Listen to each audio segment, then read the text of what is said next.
Hey, good morning. It's Wednesday morning, and today we're going to read Matthew 13, 19 through 23. So we're skipping down into the chapter a little bit to read the interpretation, the official interpretation of the parable of the sower.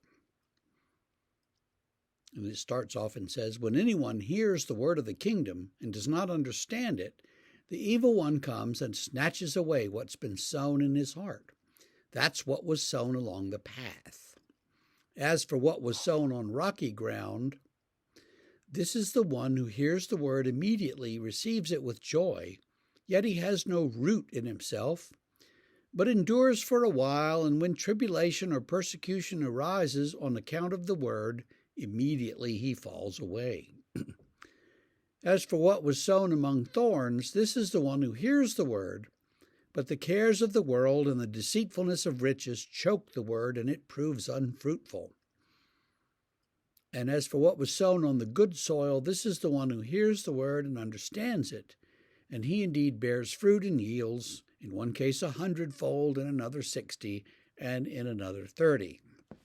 So there is, in the mouth of Jesus, the early church's best understanding of the parable. And what I notice is that in each case, the sort of ground that the seed falls on is identified with the attitude or the receptiveness of us, the listeners. So if it falls on the rocky ground, well, we're just not ready to hear it. And if it falls on the path, well, it bounces off because we're not able to hear it. And if it falls somewhere else, well, it gets choked out by the cares and concerns of this world. And all of that, though, points to, are we receptive to the word? And I've been thinking about this, that kind of makes Jesus' preaching and the proclamation of the gospel dependent on the ears of the person who's listening. And just before this interpretation, Jesus says, they've asked him, why are you talking in parables? Why don't you just speak straight?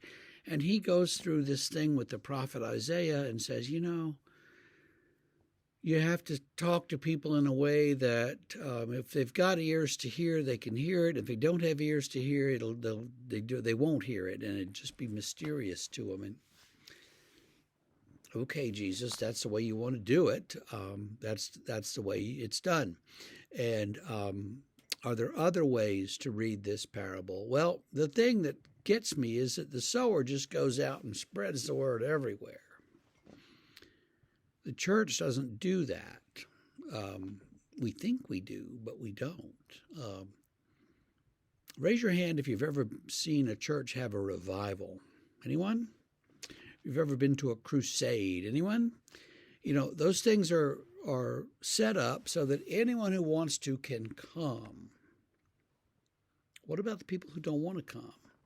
They say, I don't want to go to some revival and have my emotions manipulated and made to feel guilty about things that I haven't even done. I don't want to do that. Well, okay. How do we reach the people who aren't going to come to our packaged attempts at fixing them and converting them? How are we going to get the word? For many years, people said, well, we should pray for Mick Jagger. If Mick Jagger became a Christian, think of the outreach he would have.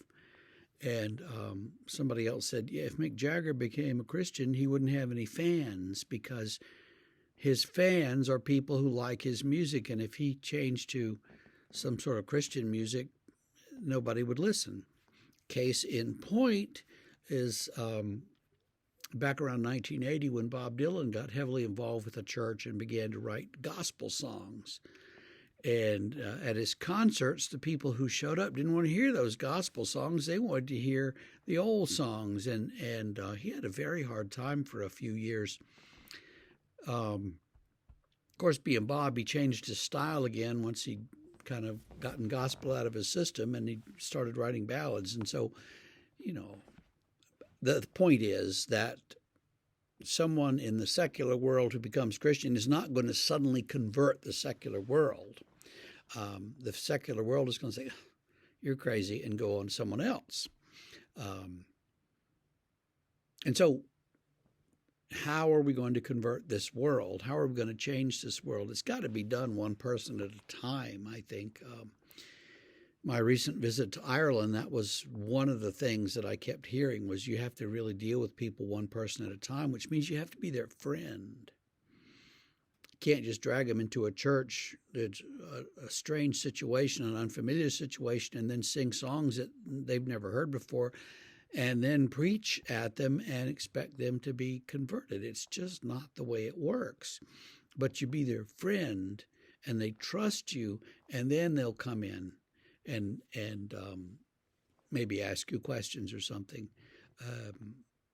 And I remember that happened to me in college. I knew a guy who lived next door to me, and we were good friends. And he had some issue come up one time, and he came to me one afternoon. He says, "Hey, you know the Bible?" I said, "Well, sort of." He says, "Well, what about this?" And he asked me this question. He was dealing with something, and I talked to him. And my roommate was a very sort of outwardly Christian Baptist guy, and they didn't want to talk to him because they felt like he would just sort of preach at them. But they knew me, and I was their friend, and so we had a level of trust, and he could come and ask me some questions. I've always thought of that as kind of a model for ministry. It may not be the best one, but it's a model for ministry. You build trust with people, and then if they have a need, they can talk to you. Doesn't mean you can't talk to them. It just means that you need to build some trust first, and I think that's important. How did we get there from this parable? Well, the sower's throwing the seed everywhere to see where it lands and see what will happen. And it's a little bit like that with us. We're throwing that seed out there to see if anybody responds. And if anybody trusts us, maybe they'll come back and talk to us. So it's something for you to think about today. And we will see you tomorrow for more parables. Have a great one.